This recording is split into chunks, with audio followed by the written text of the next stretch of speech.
आकांक्षा दुबे के घर पहुंचे दिनेश लाल यादव निरहुआ और आकांक्षा दुबे के घर पहुंचते दिनेश लाल यादव निरहुआ ये भी बोले हैं कि आकांक्षा दुबे का जो भी मौत का जिम्मेदार है उसे जल्द से जल्द गिरफ्तार करवाया जाएगा। और दिनेश लाल यादव आकांक्षा दुबे के घर इसलिए पहुंचे हैं दोस्तों कि जो भी कार्यक्रम होता है उसे करवाने के लिए दिनेश लाल यादव ने पहुँचे हैं।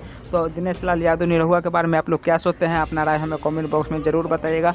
और चैनल पर नए होंगे तो वीडियो को लाइक और चैनल को सब्सक्राइब कर दीजिएगा। जय हिंद, जय भोजपुरी समाज।